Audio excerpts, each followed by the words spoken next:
Hello everyone welcome छ मेरो अर्को नयाँ भिडियोमा। अनि आजको मेरो भिडियो चाहिँ हुनेछ मेरो कौसीबारीको है। धेरै पछि म यहाँ कौसीबारीको भिडियो बनाउँदैछु होइन। लसुन रोपेदेखिको मैले यहाँ कौसीबारीको चाहिँ भिडियोहरू बनाएको थिइनँ के अरे। अनि अहिले चाहिँ यहाँ म कौसीबारी पसिसकेको छु है। मेरो कौसीबारीमा चाहिँ यहाँनिर चाहिँ मेरो यी सागहरू यहाँ चाहिँ मैले सबै खाले सागहरू छरेको थिएँ कि साथीहरू। यहाँ यी धनियाँ पनि देख्न सक्नुहुन्छ होइन। अनि यो पक्चे साग भयो। अनि वरिपरि चाहिँ मैले यी मुला लाएको छु होइन। मुला छ यत्रो यत्रो हुँदैछ भर्खर सानो सानो मुलाहरू चाहिँ। अनि सुपको पातहरू सोप पनि लागेको थियो। सोप चाहिँ यी सबै सागहरूले आएर सागहरू धेरै भएर सुप र यो के अरे धनियाँ चाहिँ सबै छोपिसकेछ है ऊ भएर। अनि म चाहिँ यो सागहरू मैले यहाँ छरेको नि त, त्यही भएर अनि छरेको अनि छाट्नुको लागि आएको छु। सागहरू उखेलेर खाने बेला भएको छ है। अनि चाहिँ अहिले चाहिँ मेरो कौसी चाहिँ कस्तो छ भनेर तपाईँहरूलाई देखाउँछु ल। मैले चाहिँ अस्ति नि रायो साग रोप्दै गरेर देखेको थिएँ होइन। रायो साग चाहिँ अलिअलि चाहिँ टिपेर खाएँ मैले। अनि त्यो राम्रो भएन। अनि फेरि मैले चाहिँ यहाँ रायो साग रोप्ने भनेको थिएँ के अरे मैले लसुन रोप्दाखेरि। अनि यहाँ चाहिँ मैले अहिले रायो साग बिरुवा बनाएर पनि रोपिसकेँ है। यता यता यस्तो छ। यहाँ चाहिँ मैले जिम्बु काटेर खाएको आधीको आधी चाहिँ छ है। अनि मेरो लसुनबारी चाहिँ अहिले यस्तो भइसकेको छ है। लसुनबारीको तोरीको साग पनि उखेलेर खाइसकेँ। अनि लसुनबारीको बिचबिचमा मैले चाहिँ यहाँ धनियाँ पनि लगाएको छु है, उखेलेर खानुहुन्छ है।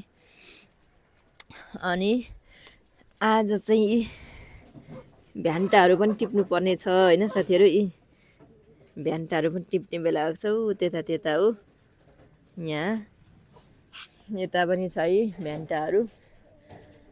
सागहरू अहिले मेरो कौसीमा नभए पनि यसो तरकारीहरू आफूलाई खानुको लागि छ भ्यान्टा। अनि घरिघरि सागहरू। ड्रागन फ्रुटको हालत, ड्रागन फ्रुट चाहिँ अहिले यस्तो छ है, हरियो भइरहेको छ मेरो ड्रागन फ्रुट। अब अर्को वर्ष मात्रै फल्छ, खानु पाइन्छ। यता पनि मैले तोरी चाहिँ सागहरू, तोरीको साग चाहिँ भएको थियो उखेलेर खाइसकिसकेँ। यता नि धनियाँहरू छ। अनि यहाँनिर देख्न सक्नुहुन्छ मेरो कोपी है, कोपी बन्दाकोपी पनि छ अलिअलि। अनि यहाँ चाहिँ मेरो कुखुराहरू छ। यो भालेले चाहिँ यो पोथीलाई ठुँगेर मार्नु आँटिसक्यो। एउटाको त यहाँ आँखै पो कहाँ लगिरहेको छ जस्तो लागिरहेको थियो। के साह्रो ठुङ्गाठुङ गर्दो रहेछ भने यिनीहरू त ठुलो भएपछि। ल खोर्सानीहरू पनि आम्मामा फुलुला जस्तै फलुला जस्तै गरेर यस्तो फलिरहेछ। अब त चिसो लाग्यो, फल्नु त फल्दैन होला।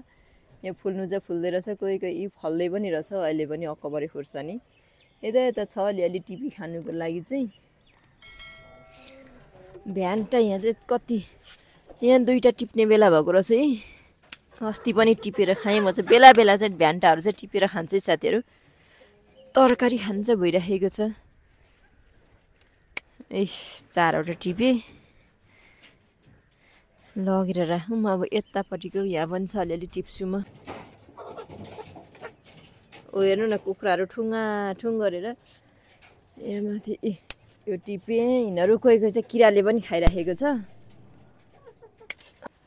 भ्यान्टा टिपिसक्यो होइन। अब चाहिँ यो मेरो साग छाँट्छु होइन। यसरी यी फुल्दैछ पनि यो पक्चे साग त फुलिहाल्छ कि। उखेलेर लगेर तलै केलाउनु पर्ला।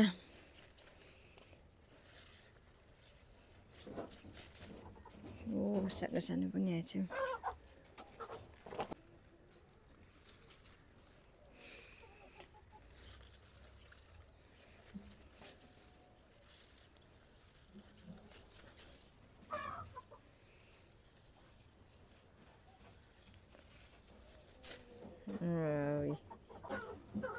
आहाई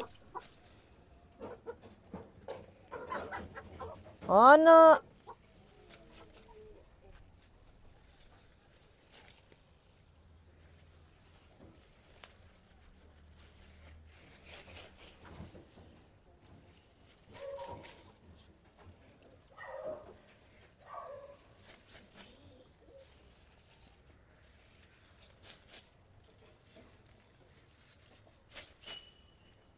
ओ यो पनि मेरो त बिरुवा बिग्रिसकेको छ। हेर्नु त यहाँ जरामा गाँठो र गाँठी आएपछि चाहिँ राम्रो हुँदैन सागहरू, रोग लागेको।